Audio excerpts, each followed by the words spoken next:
Welcome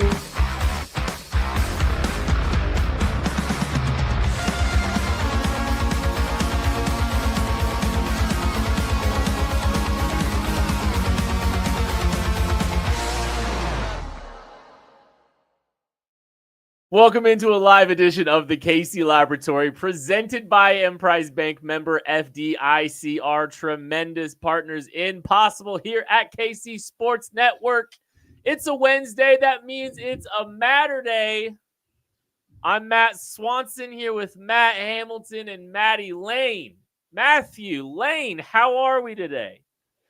Listen, I'm doing pretty good. I'm trying to watch all these morning routine videos that are sweeping social media right now. I have come across one from like 8 years ago that currently has my attention, so it's my fault that we're a little bit late. You know, you gotta stay on top of these morning routines. You know, what is old becomes new again. So maybe what was popular in 2018 is gonna come back around. So Hamilton, what's your morning routine look like, and when are we gonna get the vlog version? Nobody wants to know. Nobody wants to see it. Nobody wants to know. Just scrambling to get things together for Alton Adams. That's basically my morning routine, and stuffing something in my face. Okay, fine. Next time you're in St. Louis, we need a morning routine while Matt Hamilton is in St. Louis. But you can't upload it there, obviously, because powers. Yeah, that's true. Yeah. And the Christmas music will drown out anything that's that I say anyway. So yeah, that's perfect. How long is your beard routine? How much of the beard routine would your video entail? I mean, that's pretty much 75% of it, right? He's just dunking his beard into ice water, not his face, but just the beard. Only the beard, yeah. Banana peels. Get the banana peels on there. Yeah. Just shoves a cucumber up in there. It doesn't come back out. It's just hiding. Hamilton, when was the last time you trimmed your beard down? Out of curiosity. Trimmed down? Like every couple of weeks, do a little maintenance. Yeah, but you've always got the fullness down. Oh, you mean really short? Honestly, this is a hell of a story. I forget even how this happened, but basically, in the height of Minshew mania, Nate Burleson actually shaved it off, and I just had the Minshew stash left. So that was probably the last time it was gone. I think that was 2019. That's so you've had that length for 6 years. Pretty much, yeah. Yeah, maybe a little shorter than this, but yeah. Dude, I've gone longer. Minshew has joined the Kansas City Chiefs. Do I have to do it again? Is that what you're trying? I don't know, man. We just fine. If he throws a pass in a regular season game, you have to do it again. You pulled my arm. Hamilton will shave into the Minshew mustache if he throws a pass for the Chiefs. If he throws a touchdown, how about that? Okay, clip this, Tuck. Clip this, Tuck. We got it. We got it on tape. That's verifiable. Oh boy. Would the day job even let this happen? Would Up and Adams be okay? Would they be okay with just with the min stash? That's a good point. I might get fired. That's pretty much 80% of what I have going for me right now. So you essentially just bet you bet your entire career on the under on 0.5 touchdowns per Gardner Minshew in 2020. Listen, that's what happens this time of year. If you do this, we can get it to him. We can get it to Gardner Minshew. And if you do it, I bet he can come on the show. I bet if we got it to him, he would come on the show after throwing a touchdown pass, and then you shaved into the min stash. That's quality footage right there. They can't fire you for that. Yeah, that's true. He did actually come on Good Morning Football after I did that back in 2019. He graded the look. Yeah. So I think you're gonna have to just redeem yourself, I think is what's gonna happen to the day job, because I mean, these are the choices that you made as a grown man, and I think you need to honor your word, because what are you if you're not your word?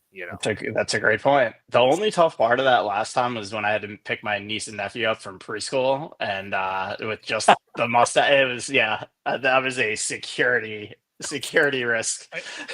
We probably got to get into the real show here in a second. I will say we used to shave down to mustaches for selling our KCS and draft guide. We just kind of set goals, and if we sold enough, we went to mustaches. When I moved into this house, so I moved to a new neighborhood right after we had done that.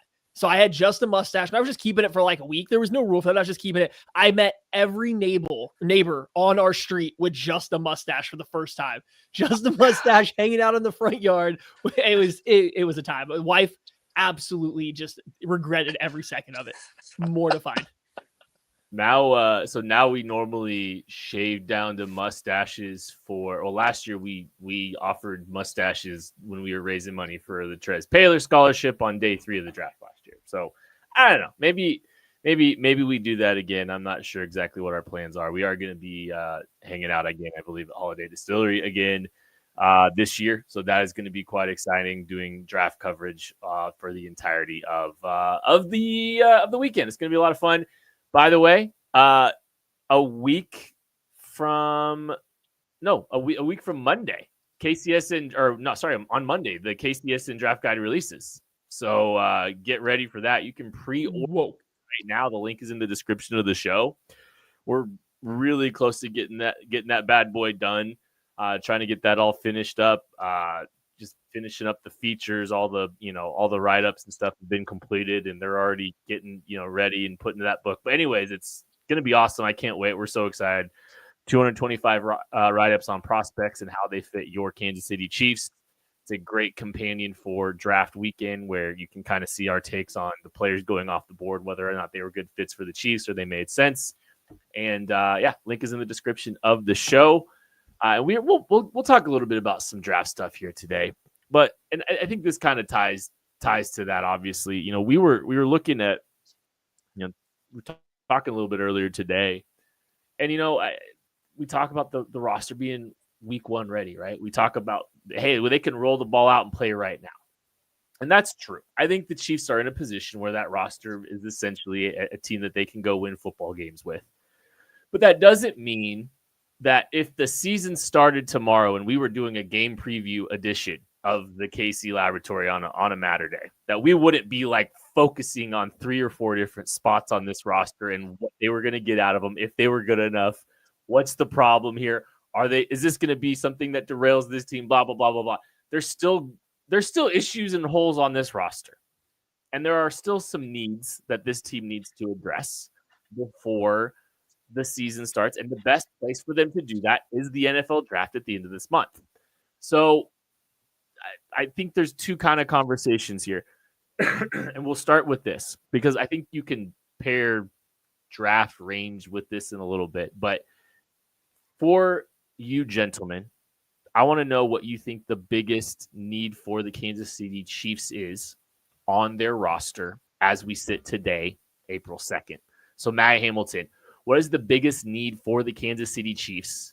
What's the work they got to get done? What's the thing that they need shored up or they need more of before the season starts in week 1? Yeah, I mean, I definitely want to see them address the interior of the defensive line still. I think that's still, a place where they really need depth. I still think it is left tackle. I know this isn't, the ideal class for that, but it still is. I don't think that Jalen Moore is necessarily the answer there. So I'd have to say that's the biggest need. I would also, we talked about this a few weeks ago.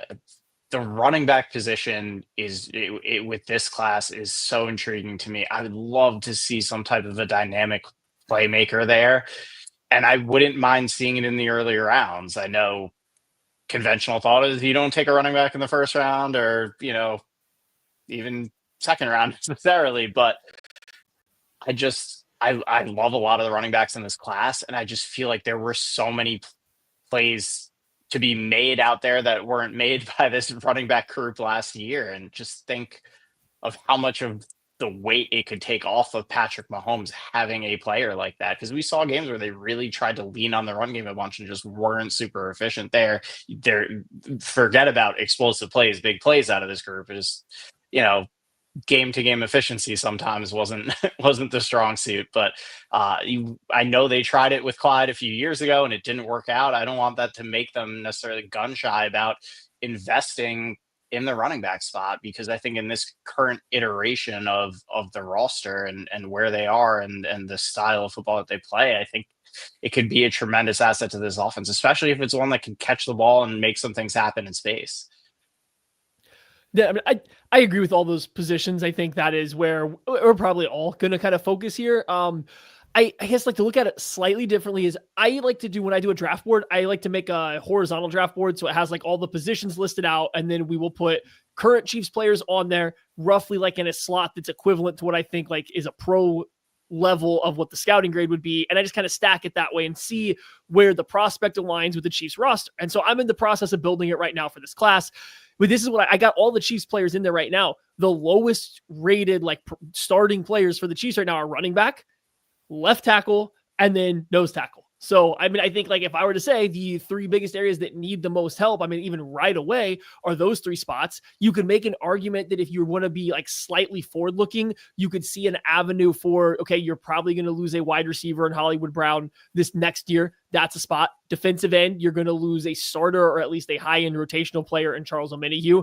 That's worth noting. So like there are some other positions that I think you could that are worth bringing up, but I think it's pretty clear that the weakest spots on this current roster, the way it is right now, if we're looking at the starters and just the overall depth, running back, left tackle, defensive tackle as a whole, but very specifically nose tackle, and the Chiefs haven't traditionally valued it a ton. So I'm just going to say, interior defensive line, just overall there. So like, yeah, I think I'm right there with Hamilton in all those spots. And I know some people don't love putting running back up there because they don't think it's a valuable position or whatever, but I don't know. When you watch the Chiefs running backs and you go watch a lot of other teams around the league, it would be nice to have somebody that creates a little bit on their own or somebody that opposing defenses have to respect. I'm not saying it has to change everything. It doesn't have to change what the opposing defense does, but to at least give them a little bit of respect because they might run the ball. And the threat has to be, oh, that running back can create on his own. He's not only going to get the 4 yards if the offensive line blocks it properly. He has to be a threat. And I just don't think that anybody on the roster currently presents that way at all. Yeah, and somebody that if you're going to give the Chiefs light boxes that can really make you pay and you can really take advantage of it, and that's going to, in turn, open up some of this vertical passing game that was non-existent last year. It all works hand in hand, and I think just having somebody that you really have to worry about in that backfield could be a game changer for this offense. I think you guys have the three. I'm so glad Maddie's muted right now. I'm so disappointed right now. I think you guys nailed the three positions. Like if I was going to profile, nobody will ever know. And just like these are the three that I think I would focus in on. I think you could also like fringe make an argument for safety, right? Like I think that's another position that you could make an argument that's got some. I think you were excited about the opportunity for Jaden Hicks, and like I think giving him a runway is a good idea because I think he showed and flashed and got better as the season went on.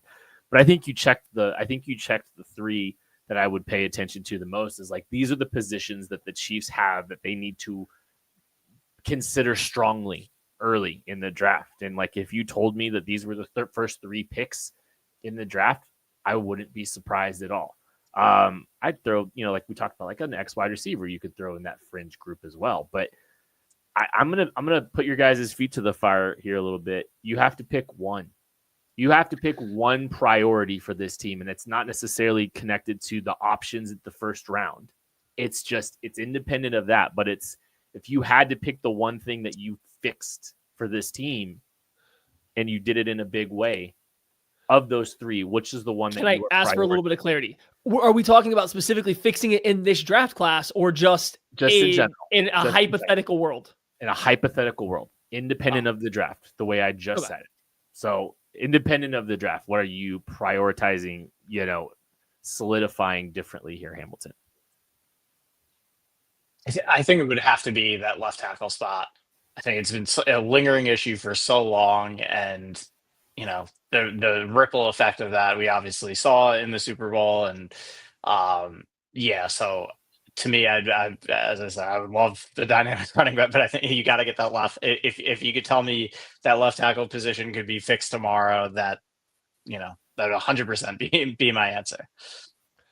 Yeah, same for me. It's not even a question. And like I think the other side of this coin would be somebody would make the case that Jalen Moore is going to be good enough that you can fix one of these other positions, and they already have somebody that can be good enough on the roster. And while that very well may be true, based on everything we have seen about Jalen Moore's career up to this point, I just don't know how you can go into the season with that level of belief or faith. Here's a guy that's been a backup to Trent Williams, who's very good. He also wasn't able to ever move over and take the starting right tackle job from Colton McKivitz, who is not very good. So it's just, and it could be a side thing, right? But like at this point of his career, I don't know how I was supposed to have the faith that he is even an adequate level starter for an entire 17 game year plus playoff run. So it's got to be left tackle. If all things are equal across those positions, you pick the most vital one. And the one position that we have seen cost this team a Super Bowl runs has been left tackle. It's nobody, they haven't lost a game and been like, nose tackle was the issue. Running back was the reason they lost when they lost games because of the left tackle. Yeah. Okay, so I'm going to ask you this question now. Of the three positions that we just talked about, what position do you think has the chance to be the best player available for the Kansas City Chiefs at pick 31? Interior defensive line, left tackle, running back. What position has the best chance of being best player available when the Chiefs are picking at 31? I mean, it's going to be either interior defensive line or running back, I would think, just based on the overall, depth and structure of this class. I'll say running back. I think there are a lot of great options there that are going to be there in that spot. And even if they trade down out of the first round, if that's what they want to target, if there's a couple of guys they like, a Travion Henderson or Omarion Hampton still on the board, and depending on what exactly they're valuing, I could even see them trading down and taking one of those guys. But I think there's going to be some options there at that running back spot if they do want to go that route. Yeah, I would say defensive tackle because it's a very strong defensive tackle class. And even running back, it's a strong running back class. So I think those two lead the way. And I think we're gonna, transition here in a second. So I don't want to, burn too much of my ammo here. Mm-hmm. There is a chance, I think, that there is a tackle that at least would be graded in a similar spot as those players that might be available. Now, it's going to come with some caveats. Maybe it's injuries, maybe it's off field, maybe it's a little bit more development. Like there might be reasons that a tackle would fall, but it seems like there is an outside chance that a tackle could be at least of equal talent level to a defensive tackle or running back. And I think this kind of goes to like my big brain theory about this draft, that I do think that defensive tackles and running backs are going to go a little bit faster than people are anticipating. I think because it is considered a strong draft class for both those positions, that all fans are like, oh, we can just snag one later. We can snag my favorite guy in round 2 or at the end of round 1. I just happen to have a feeling that they are going to fly off the board a little faster than we as fans think. And that could open up the door for an offensive tackle or a different position, being the at least of equal value at that spot.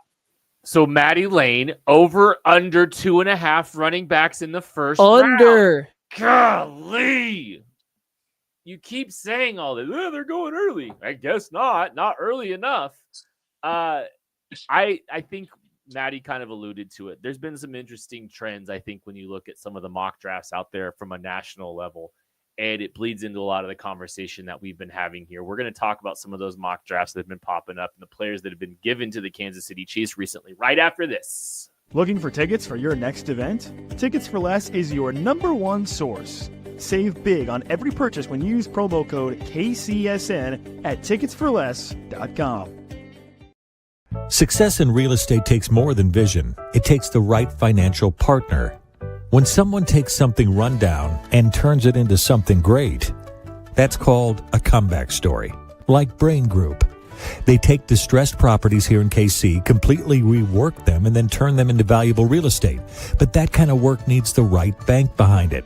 Enter Emprise Bank. They're not about cookie-cutter loans. They saw Brain Group's vision, backed them, and now they're making big moves in Kansas City real estate. Talk about your partner in possible. Emprise doesn't do one-size-fits-all financing. They invest in potential and back growth. Visit emprisebank.com/KC to learn more. Emprise Bank. Member FDIC. Equal housing lender. Are you ready to win real money this March? Struggling to choose which team will pull off an upset? Well, forget all about the teams. All you need to focus on are player stats to rack up big cash prizes with DraftKings Pick 6. And when it comes to massive payouts, DraftKings dunks all over the competition. Pick Six is available in most states, including Missouri, California, Texas, Georgia, and more. You can track your picks for a shot to win huge cash prizes, and it's really as simple as that, folks. You can turn your basketball knowledge into cash today. New players get $50 in Pick Six credits instantly with just a $5 entry. Here's what you got to do. Download the DraftKings Pick Six app now and use code KCSN. That's code KCSN for new customers to play $5 and get $50 in Pick Six credits. Better payouts, bigger wins, only with Pick Six from DraftKings. The crown is yours. Gambling problem? Call 1-800-GAMBLER. Help is available for problem gambling. Call 888-789-7777 or visit ccpg.org in Connecticut. Must be 18 plus. Age and eligibility restrictions vary by jurisdiction. Pick Six not available everywhere, including New York and Ontario. Void where prohibited. One per new customer. Bonus awarded as non-withdrawable Pick Six credits that expire in 14 days. Limited time offer. See terms at picksix.draftkings.com/promos. Thanks everyone hanging out with us tonight here on a Matter Day. We talked a little bit about, hey, like there's just some positions that we think the Chiefs might want to target. These are the biggest issues remaining with this football team. And a lot of people have been throwing their mock drafts out the last couple of weeks. We rounded up a few of them, and I figured we'd round some up today as well because there has been some interesting players coming out towards the Chiefs recently. And we will start we're going to start with Field Yates, who came out with a 2-round mock draft today. You can go read the full thing. It is quite interesting. He had the Kansas City Chiefs trading out of pick 31 back to pick 37, accumulating a little bit more draft capital. Wait, before you continue, who'd they trade with and who did that team take? Oh, that is spicy. That's a good point. He had him trading with the Las Vegas Raiders. Which, by the way, I would. I don't care.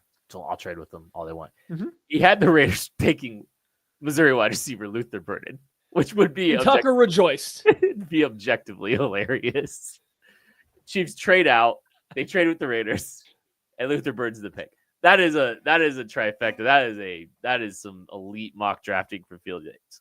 But he has the Kansas City Chiefs at pick 37, taking Ohio State offensive tackle Joshua Simmons, a player that we've talked about the last couple weeks, a player that is now sitting outside of the top 31 for Daniel Jeremiah as he goes through his evaluations and he starts hearing what NFL teams are saying.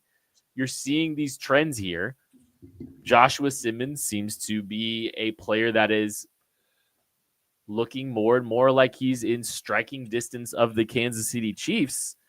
Matt Hamilton, if the Chiefs are able to get Ohio State tackle Joshua Simmons at 37, like, is that the ideal scenario for this team?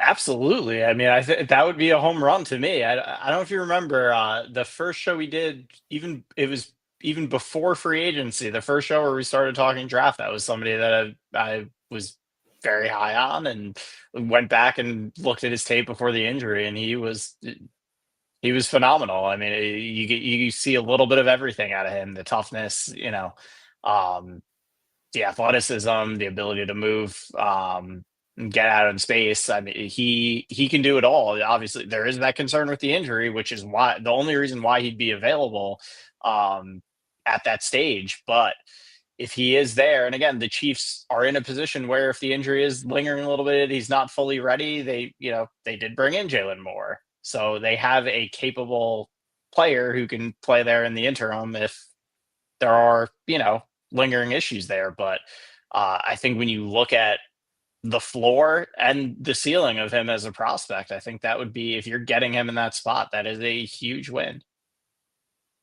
Yeah.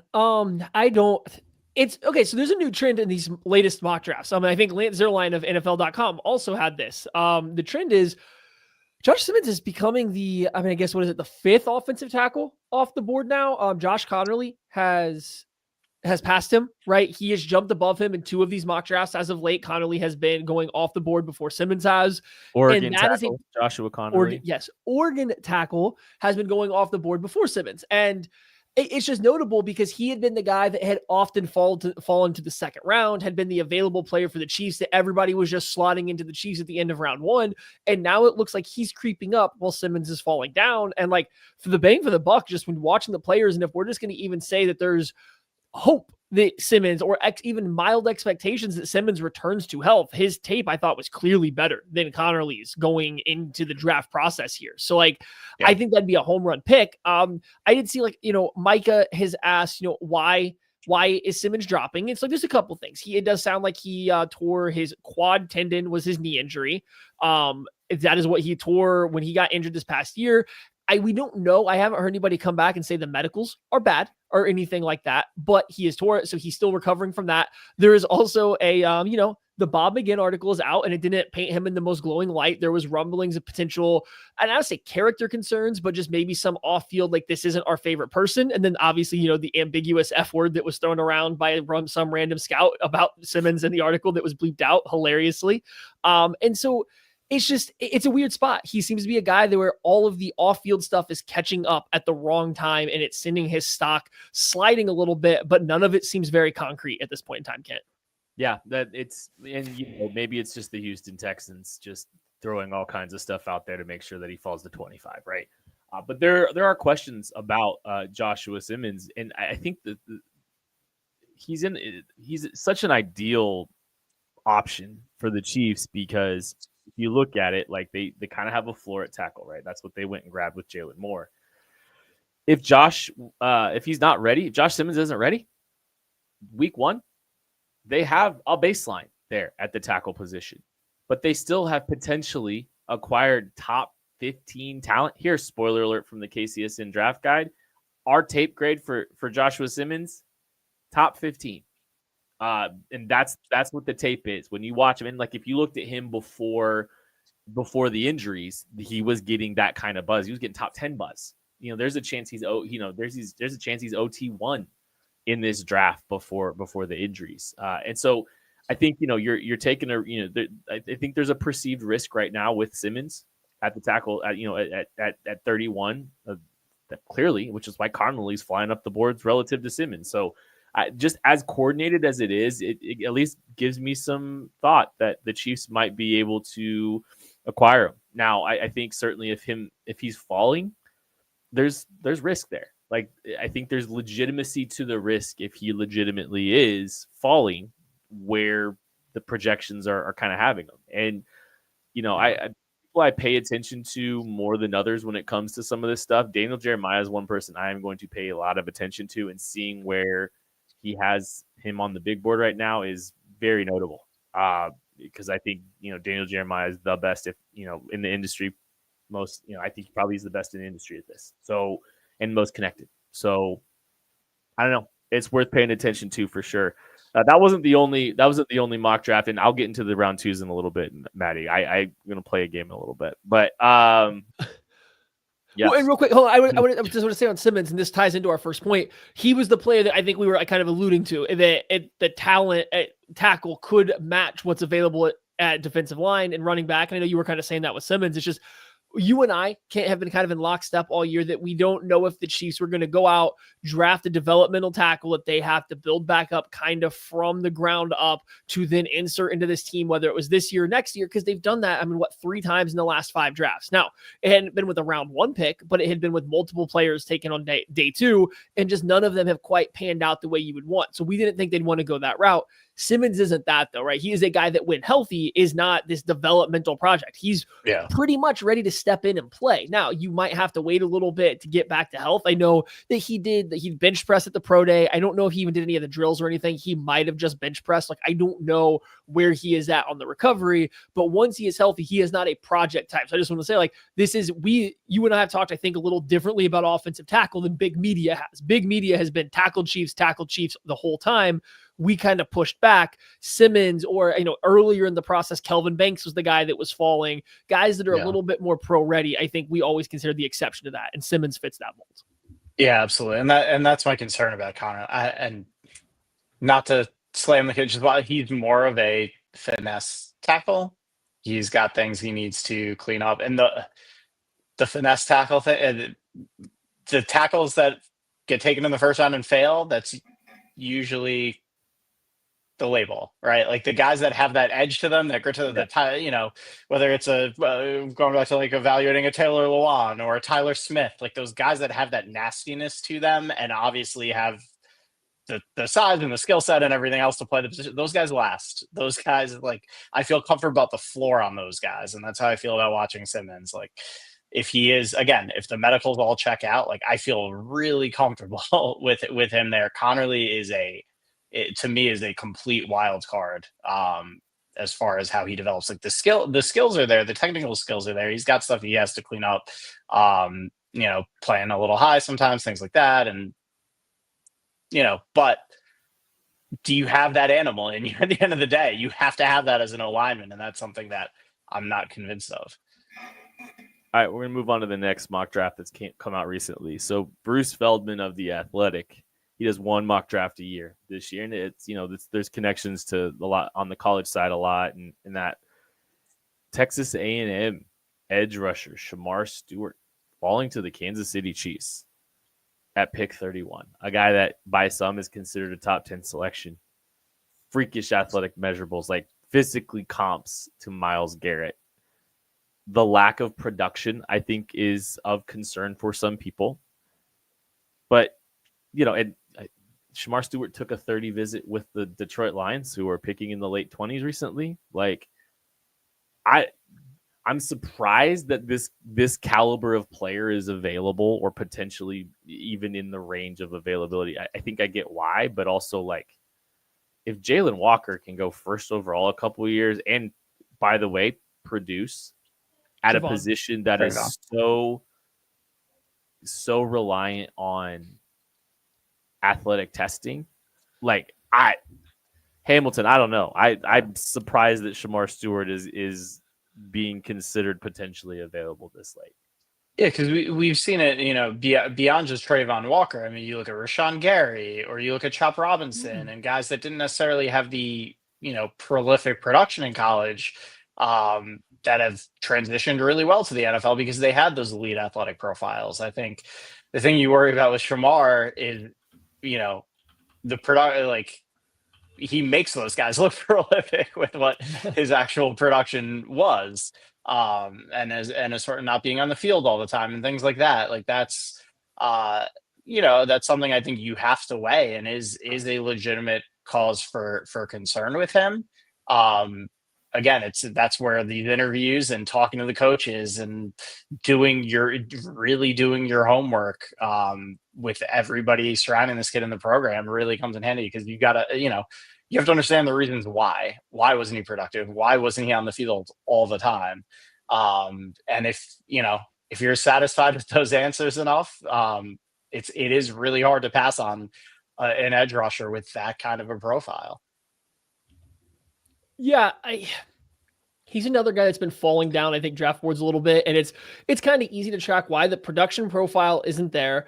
It sounds like there might be some rumblings behind the scenes that, like, he wasn't, not in a off-field character concern kind of way, but maybe he wasn't the most impressive with a lot of the interviews going through the combine. I think that even kind of shows up on the field, right? He is a guy he's an athlete that's out there that's playing that I wouldn't say seems to have a great understanding of the play and how it's developing, where exactly he's supposed to be. He feels a little bit more reactionary, or, hey, I need to beat this player in front of me and then we'll move on from there. And so, like, I can see how as teams and coaches and stuff start to get involved, you start to nitpick a little bit on what these guys can't do. And, he ends up being one of those guys that falls victim to that. That said, they don't make guys his size that move the way he does. So, like, if he ends up being available, that would be incredible. I think that's like a home run pick for the Chiefs.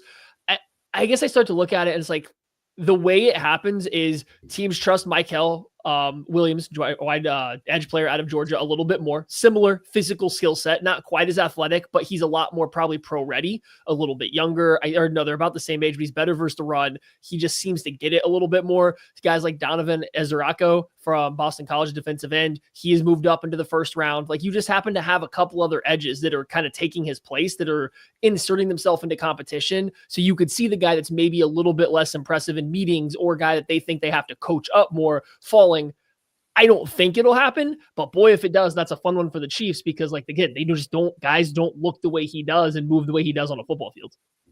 The recent mock drafts for the Kansas City Chiefs have been all scenarios that I've been giddy about. Because I'd be giddy about Josh Simmons on a swing on Josh Simmons. I'd be giddy about Shamar Stewart, and I would be giddy about what our guy Matt Miller did with his 7-round mock draft and gave the Chiefs Mykel Williams, the Georgia edge that Matt Lane just got done talking about. And this is just like it's yet another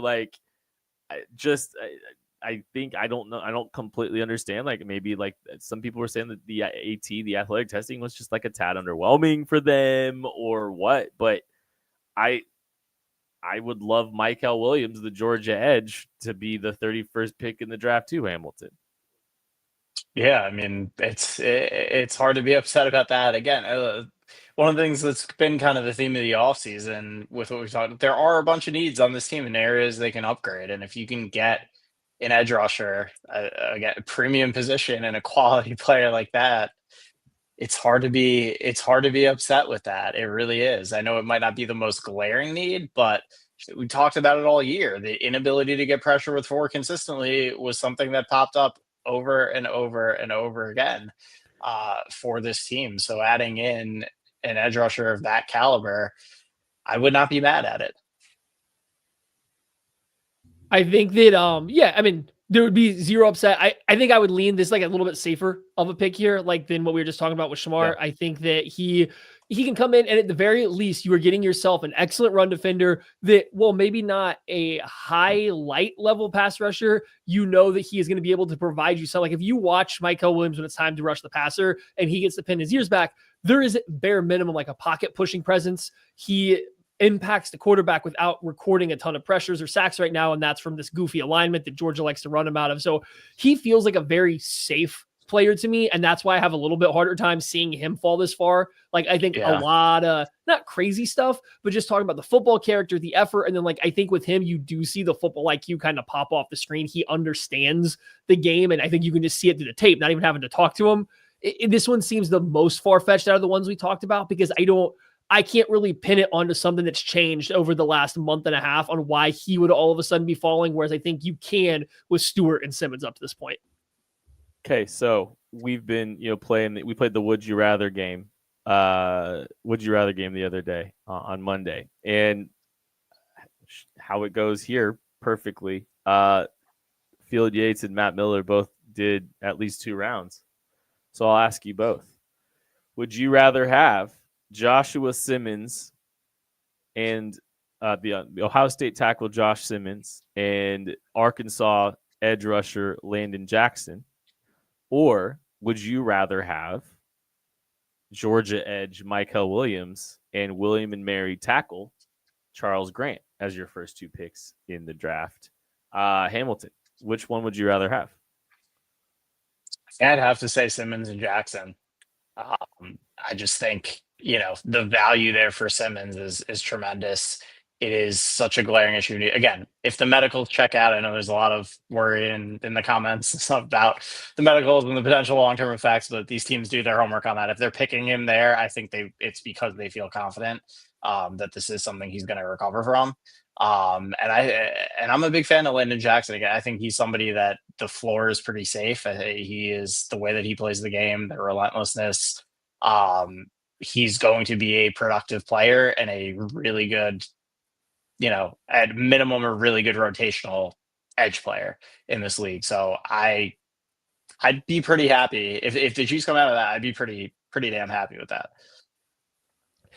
Yeah, I really honestly couldn't go wrong with either one of these 2 guys. As we've been going through this, I've been trying to pull up a couple studies as we go through it, just looking at like the return to 100% of pre-injury performance for torn patellar tendons, just to see what Simmons is. And well, it's a relatively rare injury for them to have like large sample sizes done of elite level athletes. There's been some done on amateur athletes or on people that suffer from like a more like a tendonitis type aspect, but then going through and surgically repairing, the same tendon here, the patellar tendon. It seems like you're getting like 84% of people this go through the surgery, returning to their same performance post injury as it was pre.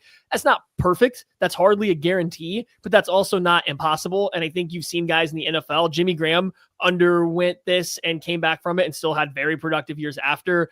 Morris Claiborne, well, he was still a good corner. I know that's going to strike like a bad nerve with Chiefs fans, but before he was with the Chiefs, like before his career was already kind of like starting to trend towards the tail end, it's not like he physically gave out after. It's like there's been some players in the recent years that have done it. Studies kind of seem on board. So if the Chiefs look at the knee and they say, hey, I'm okay with it, I would probably lean Simmons and Landon Jackson as well, just because, again, you're fixing the left tackle spot in my mind, and that matters. Charles Grant, fun player. I don't know if I can sit here and say that fixes the left tackle spot for me. Yeah. There's a chance he fixes it, but it's not in 2025, and you're probably rolling with Jalen Moore for this year because, like, Charles Grant's got his issues with injury that he's coming back from as well. I will just say, though, Field Yates, if Field Yates' scenario can just happen, I'd appreciate it because not only did the Chiefs get Joshua Simmons, but they also got, I believe, the value to trade up from 37 to 31 would be about pick 108. Which, if you tell me that the Chiefs get Josh Simmons, Landon Jackson, and pick 108 in this scenario, that's literally the absolute like ideal scenario. I'll say this: I'm not excited about Landon Jackson as the 31st pick in the draft. But if you told me that the Chiefs did that, I would understand. Like he's not like I'm not like geeked out about it. Like it's fine. It's not my favorite pick. There'll probably be players on the board I like more, but I don't understand it. So if you're telling me that the Chiefs can get Josh Simmons and Landon Jackson and pick 108, literally it seems too good to be true. Like that is just like I'd be beyond elated if that scenario played out for the Chiefs. So I think it's a clean sweep there. I wouldn't be mad at Micah Williams and Charles Grant though. No, not at all. I wouldn't be upset at all. I would like to change the Charles Grant pick in that scenario, just because I think now you're going down the Lucas Niang, Wanye Morris, Kingsley like trajectory here, right? You're going down the same thing that you've been doing, and it hasn't been working. I don't know if I'm down for the second round pick right back at it, but I mean, like you would have to talk really hard and really long to get me to be upset about drafting Micah Williams. No, for sure. Real quick. Registration is officially open for Hope Faith 2025 Disc Golf Tournament on June 14th of 2025. Sign up your team of 4 for $100 and all proceeds benefiting Hope Faith programs and services. Included in your registration, you get lunch, refreshments, you get a disc, and a morning of friendly competition, raffles, and prizes. Sign up now using the link in the description of this show, whether you're on audio or on video. Hope Faith Homeless Assistance Camp is KCSN Foundation's Feed It Forward partner. So make sure you are clicking in the link in the description of this show. Hamilton, Up and Adams was well represented at the NFL owners meetings this week. Were you physically in Florida? Yes, I was. I was down there. Did you just get back? I did. I got back last night. Yeah. So this is my first day back home. It was an experience. My first time down there for this, and I feel like it's like the best kept secret in like the media world right now. How awesome that place is, and it was a pretty interesting time. So wait, why is it the best kept secret? Is it just like because you get to go to Florida in April, or what? No, it's just like. The vibe down there is different from every other event than like the Combine or Super Bowl week, where it's also, everybody kind of congregating in one place. Cause it's like, I feel like a lot of the media members, they just go there, they get to enjoy it. The Matt Verderens of the world too. Just, they get to live it up down there for a few days. So they're more relaxed. I think the coaches are a little more relaxed too, because, a lot of them have their families down there. They're getting to hang out together. Guys that are, like the McVays and the Floors of the world who are old friends that don't get to hang out that often. They're there with their families chilling. It's a different vibe. And it was pretty cool. And they have this big reception on Monday night, where just kind of everyone is there, all the owners, all the coaches, all the GMs, all the media members, it's kind of mingling and it's chill. There's nobody being too thirsty. There's nobody, not a lot of taking pictures, things like that. Like everybody's just enjoying it and having good conversation. Do you know when they set up for the picture, do the coaches choose who they want to sit by, or is it organized by somebody else? It really seems like they chose when you look at that picture from this year and the way things kind of stacked there, right? And I mean, Andy's front and center every year. I feel that might just be, that might be a collective decision. Like, hey, he's the OG. Like, let's put him in front and center. He gets. I love how Andy goes hands on like the knees, and the people around him copy him, and everybody else goes with like the fingers crossed, because that's like a much better position for a picture. But everybody right next to Andy also does the hands on the knees move. And it's just funny because like nobody else anywhere even considers that. That's true. And McVay always tries to sneak his way into that center spot, but you're not moving Andy out of there. I'd like to think it's like a Southwest Airlines situation where Andy just like bum rushes in, elbows people out of the way, and takes that seat every year. That's how I want it. Dude, I bet if somebody sits there, I bet Andy just comes up and like looks at him and just says, "Hi," and just like waits them to move. She doesn't even say, he just waits. He said Andy's got A-list and the companion pass on Southwest every year. We got A1 Andy right here. He gets the window aisle he wants. He gets the leg room seat. Have you guys ever had the leg room seat on a Southwest flight? The one, it's like you're like the emergency exit guy and you just get like a whole row in front of you. Have you ever had that? Yeah. Yeah. It's the best feeling. God. I got it on a flight to we went on to Hawaii a couple years ago, and I got it for that, and it was like the best 5-hour flight of my life. It was incredible. Like it was the best luck to have it at that time. Anyways, anything interesting you heard, or anything you saw, or anything that was just interesting during that owners meeting there, Hamilton? Yeah, there were a few things that stood out. We had Dave Canales on the show, and just getting him talking about Jalen Walker was interesting. He was pretty effusive in his praise there. And then we had Jalen Walker on the show today, and he was smiling ear to ear when we asked about his meeting with the Panthers. So it really reminded me when we talked to Will Anderson before that draft and asked him about the Texans, and it was the worst kept secret in the world. It kind of reminds me of that. It's a little different because the Panthers are picking a little later there. So, if somebody else really values him, they can jump up and snag him. But I just thought that's something that really stuck out to me on both sides. And Maddie, I saw you had him as a linebacker, which I thought was so you like him better as a linebacker than on the edge? I just don't think if you put him at edge, he can play all the time. Whereas if I put him at linebacker, he can. If it's 1st and 10, I don't think I can put him at edge, right? I just think you're just going to get run right at. So if at least he's playing off-ball linebacker early and we want to slide him down to edge, or I don't even know if I love him so much as an edge rusher as much as I like him as like the little, like the spinner player that just kind of like stands in a gap wherever it's going to be off the edge or right in an A gap. So he's more of a weapon. He's a really hard player for me to understand, honestly, because I don't love him as an off-ball linebacker. But the athleticism, the versatility is all there. He's a strange one. That's like a whole show in itself, is me trying to figure out what to do with that guy. I agree. I mean, he is a unique prospect. Like I'm trying to figure out who he even reminds me of. It's really hard. But I saw that today in your rankings. I thought that was interesting. It's kind of like how the Cowboys use Micah Parsons early. They would, like that type of a vibe.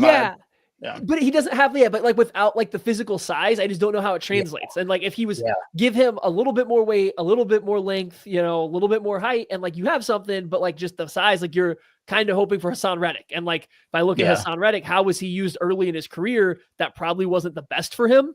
It wasn't until they were able to transition him to edge to where it worked. And so it's just like, I don't know, you're threading a very fine needle here. And that's where I get confused with them. And he did, it was interesting. He did mention to us today, Hassan Reddick was a player he really likes to study. Makes sense. It's the path he should go. But yeah, as far as other things it was interesting seeing Borgonzi. We got to talk to him. And Seen him hanging out with Brett Veach the whole time. He said it was his What? first time down there, so Veach was showing him the ropes. Yeah, I know, shocking. But it also, it got me thinking. Like, Grant Tillis obviously goes to the Panthers, and now Borgonzi. Like, how much of an impact is losing those guys that have been mainstays in this organization and maybe didn't get the national attention for what they did for that front office, but they I don't think it's all in a vacuum. You can't just give Veach all the credit. I think both of those guys, Tills from a cap perspective, Borgonzi with the scouting, like how important those guys were to this organization. I think if you asked Brett Veach, he'd say the same thing too, right? Like, and he's been very effusive in the praise of these guys, and I think he's always been a big advocate for these guys getting opportunities, and like he definitely was for Borgonzi, and Borgonzi predated Brett Veach too in Kansas City too. Like Borgonzi's been through a lot here in Kansas City. Guy, yeah. So it's good to see. It's good to see Borgonzi getting that opportunity. And I mean, I have full confidence in Veach and the staff. Like, I think they've got plenty of talent in that building to continue to keep the cycle going. And now they lost Poles too, right? Like, so there's a lot of guys that are starting to fall off the Veach tree. But I think they'll be able to continue things on. But yeah, I think as far as the owner, like those are two of the big things that stood out. Everybody's so tired of talking about the tush push. I don't even want to go there, but there was some Game of Thrones type of navigating that, trying to get votes on both sides, which is interesting. God, so funny. Yeah. But I will say, Matt Verderame was the star of the reception. I mean, that guy just took over the Breakers. He was unbelievable. I'll just say that. What a guy! I want to ban the tush push just to make Nick Sirianni mad, if I'm being honest. Anyways, it's boring. It's a boring play. Nobody has fun watching it. And everybody always wants to say, oh, look, it doesn't injure players because, look, there's no injuries on it. Go ask Jason Kelsey what that play did to his, like, overall health. There wasn't a specific injury, but, like, go ask him how tough that was to recover from every single time. Like, I get it. Ask Chris Jones. Yeah. Well, Chris right. No, laid it across sounds like the line of scrimmage. Like, I can't get mad at a guy getting teed off when he exposes his back to the entire offensive line. Right. Like, no, I agree with that. But, like, what are you supposed to do to stop it as a defense? Right? Like, they're just trying everything because there's not really a good way to do it. And, like, it comes across as whiny to say get rid of it. But I just, I get rid of it because it's boring. And, like, there's not a good way to go about trying to stop it. And when one team gets to leave the snap early every single time because they know the snap count and because they can cheat on how they align the football and essentially false start every single play, it kind of becomes a pointless and useless play to go out there and trot out. So that's my stance on it. And I know not everybody does it. And I mean, we're going to keep talking about it for the next 3 years until it finally ever does get banned. Yeah. And again, it's one of those things that does sound like those are all valid points, but you don't want to get into territory where you're becoming a Bills fan. And just every time something doesn't work out, you're trying to get the rules changed. So. I knew we should have been it 2 years ago, not off a loss, and we would have been safe. Yeah.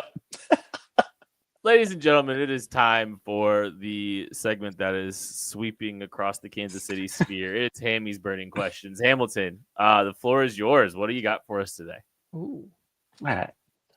I was thinking this afternoon, I like going positive, but there's been so much positivity, so many great things the Chiefs have done over the years, obviously, that have resulted in all those rings. But if there is one decision that this team made that you could take back from the Mahomes era, what would it be and why? Ooh,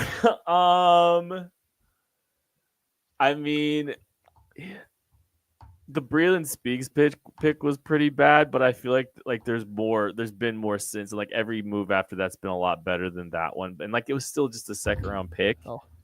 Golly, man, that's tough. Maddie, do you have one? Oh yeah, easy. Easy. What? I am picking up D Ford's ass and moving him back 5 inches so he lines on sides, and the Chiefs are definitely going to beat the brakes off of that Rams team in the Super Bowl. Mahomes beats Brady. He has another Super Bowl ring. We can, start going off that easy. Not even a question. I meant more like roster decision, but yeah. Keep him off the field. No, keep him off the field. Before the game. Hamilton. Was that remotely the spirit of the game? No.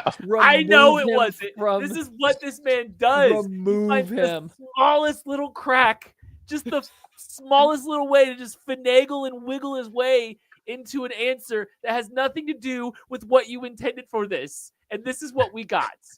Number 2, don't throw that pass to Tyreek Hill. Don't call the play where you throw that little pass to Tyreek Hill in the first half of the Fraud Goals game because he didn't score on that play. If you do anything else and put up even a field goal on that drive, you win that football game and probably go on to win that Super Bowl. So don't call that play. I know they trusted the fastest guy who decided to take the most terrible path ever. So, can't blame them for that part. But anything else, and they win that game too. Do you have a roster decision in the spirit of what Hamilton was actually trying? Yeah, I bitched D Ford. What else do you want from me, Kent? Fine. Pay Orlando Brown a couple extra $1 million, and I don't care if you look like you have egg on your face. You just fixed left tackle all this time for these past few seasons, and you don't have to scramble and chase your own tail right now. I get this. It's not all the Chiefs' fault or anything, but just pay him the extra little bit of money that he was asking for to stay with the Chiefs, and you solve a lot of stuff. How about Felix?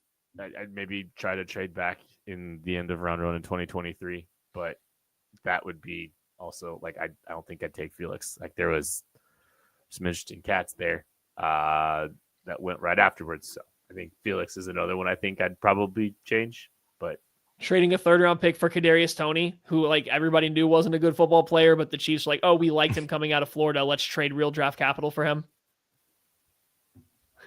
Clyde. That was Clyde is another one. Yeah. That and Tony at least stinks because it was the hip. Tony, and the Tony punt return. I mean, oh yeah, because they probably were going to drive down the field because they had only played a perfect half. Just saying, we don't know. It removed all doubt. It did. All right, what else you got for these burning questions? If I can't remove these words. And yes, thank you, Ken, for that. Yeah, no, all good. But yeah, I liked going down memory lane with you guys a little bit last week. That was fun. So I want to know your favorite. I don't want to hear Priest Holmes or Derek Thomas. Your favorite deep cut Chief of all time. Kent seems ready, so we can let him rip this. I've got a few, and there's some pick layers one. It's the spirit of it. Okay. Deep cuts, semi-deep cut. My all-time favorite Chief is Jonathan Quinn because he was my head coach at Mid-American Nazarene University. That's my guy. He taught me everything about football. So that's my guy forever. I love Coach Quinn. I got to learn the quarterback position and learn football from a guy who played it in the National Football League. And we ran Al Saunders' playbook. We ran Al Saunders, his verbiage. And so we sprinkled some stuff in there, obviously, but that's why I'm doing what I'm doing. So I owe a lot to him. That's my side, that's my mad answer a little bit. But I loved Mark McMillan, Mighty Mouse from the 90s. I loved him so much. And I think he was on one of the teams that went 13-3 and then lost in the first round of the playoffs. But that was one of the guys, when I was first remembering football, that was one of my favorite players. That was one of my guys too. Patrick Mahomes? No. Okay.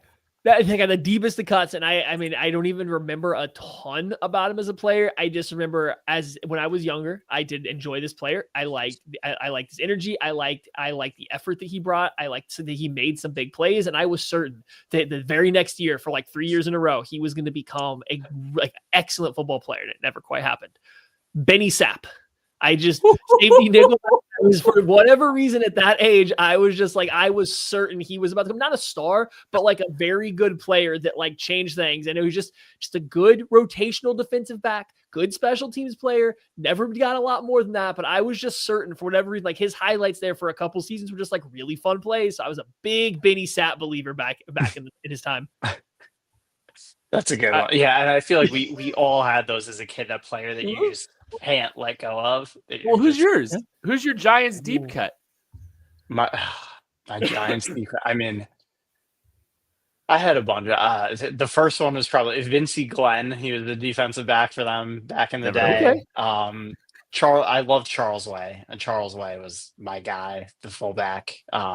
He had, the neck injury, had to retire a little early. There was a period there he was right there with Allstott, and everybody remembers Allstott, and nobody remembers Charles Way, which is really unfortunate. Because go back and look at that year. I think it was like 97. Go back and look at that 97 season from Charles Way. Friggin' Go back and check it. Go back check and it. And the one player I couldn't quit though, my Benny Sapp was Rondane. I was convinced he was going to figure it out. Oh yeah, let's go, big Rondane. I loved Rondane. Yeah. So that was my that was my Benny Sapp. I was surprised Kent didn't go with Jared Allen. Jared Allen was big for me. I liked watching him. I like trying to mimic, what he did as a football player. I was like, oh, I feel like I can do those things like at my level of football. That was my list. So I was surprised. I was also surprised Kent didn't pick him. Donnie Edwards I really liked him when he played for the Chiefs, but then you go and play with a rival, that kind of ruins it. And listen, people can get mad at me for this. That also, leaves a sour taste in my mouth with Jamal Charles too. Like he would be so much higher up on my favorite players of all times if he didn't talk so glowingly about always wanting to be a Denver Bronco when he finally went there. So those guys that go within the division, it's sometimes a little tough. Yeah, I will say too. I think my favorite, maybe my favorite Chief of all time, and somebody who I hope doesn't get lost to history because he, the way the timing worked out with everything. Justin Houston. Such an you really look at his career, what he accomplished. I feel like he is kind of criminally underrated. He's gonna he's not going to be remembered quite the way that he probably should, I feel like. And I wish he got one of those. He was on a team for one of those rings. Let me speed around some guys that also coach, so I gotta show love. Kimball Anders, Anthony Davis, Eddie Kennison, Kimball Anders, Dwayne Clemens, Mark Davis or Mark Collins, trying to think, Kevin Porter, Coach Porter. So there's some other deep cut. Shout out all them. They made their way through MNU at least 1 year, and that was awesome. And as a Chiefs fan, when I was a kid, Kimball Anders, I literally had a Kimball Anders action figure. This That's little guy was one, leaning forward and so first day I got to meet him. It was the coolest thing ever. And he was our running back coach. So there's some other guys I gotta show some love to. They're all awesome. Brian Waters, the forgotten man on that great offensive line. Dog. Yeah. Dog. That's a great call. Absolute dog. Tucker Love says Neil. Tucker says Darrell Revis. Also, I think he also put Ty Law in there as well. But Neil Smith doesn't get talked about enough. Patrick Surtain. Yeah. James Woods? Probably the Broncos thing with Neil Smith. Jerome Woods, James Hasty. James Hasty had the face mask, it kind of is like the Peyton Manning but with 2 bars up top. I thought that was the coolest thing to have a safety wearing that kind of face mask. Jonathan Baldwin from the chat. I was actually going to say Jonathan Baldwin. Tuck and I. Okay, fine. What about Baldwin. Was it Donnie Avery? Is that who they traded? Is that what the? No, it was AJ Jenkins. AJ Jenkins. Yeah, they said the Niners and Chiefs said we both made horrible mistakes in the first round. You want to trade them for each other and just see what happens? Yeah. Oh man, it did not work. Hammy's burning questions never disappoint. Somebody said Snoop Menace, dude. That's a great one. I wanted to be so good. I was still collecting football cards when Snoop Menace was a rookie, and I had one of 7 of those rookie cards that had the jersey swatches in them, and I was like, oh my god, I got the Snoop Menace one. He's going to the Chiefs. It's gonna be awesome. Maybe he won't. Maybe he'll be really good. No. Worthless card. I I don't. This is a sidebar. Mike Vrabel. I don't remember Junior CAV ever playing a snap for the Kansas City Chiefs ever. I don't remember him actually ever. He was like a second round pick. I don't remember him ever playing. I can't remember if he ever actually did. I don't know. But that is going to do it for this episode of the Casey Laboratory. Thank you all so much for listening, watching, supporting. We love you. Buy the draft guide. See you later. And they got a bet. I don't know. No.